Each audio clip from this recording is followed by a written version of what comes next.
hindi pa siya nagki-cater ng mga housing development. So, ang meron ng 1955, na-establish yung car financing ni Philinvest. By the couple, yung may-ari po na ating Philinvest is Mr. Andrew and Mercedes Luciano. So, yan pareho na silang ano po. Ano na sila? Hindi na sila living. So, ang nagmamanage na po ngayon is yung mga anak-anak na nila. So, sila yung founder. Si Mr. Andrew and Mercedes Luciano. So, ano sila? Chinese po. Mostly naman, di ba yung mga business natin, Chinese. Chinese, pero Filipino na by heart. Kasi mga dito yung pinanganak. Even yung mga anak nila. Sa Cebu sila eh. Cebu. So, 1960s, ayan. Aside sa car financing, medyo nag-diverse na into appliance financing na naman, di ba? Pautang ng mga mga gamit sa bahay, mga TV, ganyan, ref. So, doon na sila, wala pa ring housing, di ba? So, eto na. Noong 1970s naman, nag-venture into banking naman. Kasi pautang before. Ngayon naman, banking sa pera naman na, di ba? So, yun na. Pagdating naman ng mga... Ayan. And then, they ventured into real estate, creating gated communities for middle-class families. After the 70s na yan, and onwards, hanggang ngayon.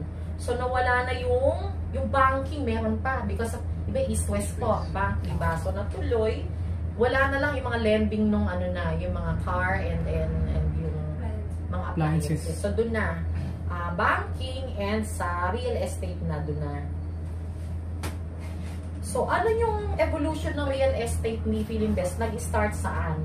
Sa totoo lang po, ang Philinvest nag-start sa mass housing bago pa magka-condo, high-rise, yung ganyan, yung industrial ni Philinvest, components ng business, is nag-start yan sa mass housing. Hindi si Camellia ang nag-start, si Philinvest yan. Kaya lang kayo, hindi na masyado, di ba? So, medyo nag-level up na yung mga project development ni Philinvest. Pero nauna si Philinvest in terms of sa low-cost housing. After niya, nagkaroon na ng MRB. Yung MRB means medium-rise building. Yung mga hanggang 3rd floor to 5th floor, mga ganyan, hanggang 7th floor. And then, yung HRB, ayan na, yung mga patatower na talaga, yung matataas na building na. Or tinatawag na, horizontal na high-rise building HRB. Sorry, vertical high-rise building na HRB. And then, nag-develop din until now, may townships project, which is ang Bulacan, San Rafael Estates, ito. Kaya siya Estates, napakalaking project, is under the township development or township project ni Philinvest. So, may resort din si Philinvest sa Boracay, yung doon. Meron yung Crimson, may Crimson sa resort sa Boracay, and then other part na, hindi dito, mostly sa Visayas region. And then may mixed-use hubs din, like ito sa Alabang.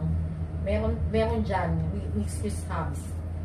And then, retail, commercial areas, offices, ito, most ito sa Alabang. Kung familiar kayo sa Philinvest Corporate City, asa yun? Sa Alabang yun, yung Philinvest Corporate City. So, mostly pag-aari talaga siya ni Philinvest, halos lahat ng doon. Lahat ng buildings, majority. And then, eto na, yung residential developments ni Philinvest, kumbaga, present siya in 55 cities and towns in 22 provinces in the Philippines.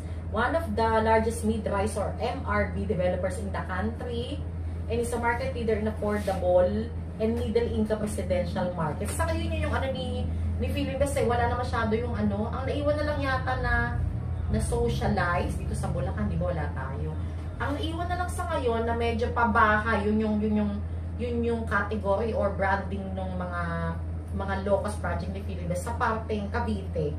Tansado na lang, pero Bulacan, wala na tayo ganyan, or other parts pa ni puro doon na tayo nag-focus na si Philinvest more on yung sa middle income and affordable. So, pag horizontal ito, yung sample niya, di ba yung mga house lot na ganyan. Yung parang yung parang cypress dito. So, pag mid-rise, ganyan. Ito yung isang project na Oasis within do sa Metro Manila. High-rise building, ayan, sa Alabang. So, doon yung siya makikita.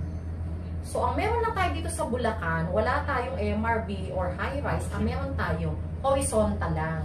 Diba? Wala tayong pataas. Which is, magkakaroon naman, hopefully by next year, Actually, hindi siya considered that MRB kasi pag mid-rise, mga 5 floors up eh.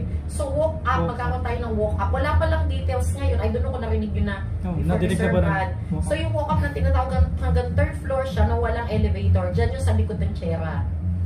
So, yan yung antayin natin kasi most probably by early next year siya. Meron na tayong maipapalit sa tsera since paubos na siya. So, ayan no, di ba yung mga project ni Philinvest, lahat yan yung may orange, yung may blue, green, ang pakadami oh.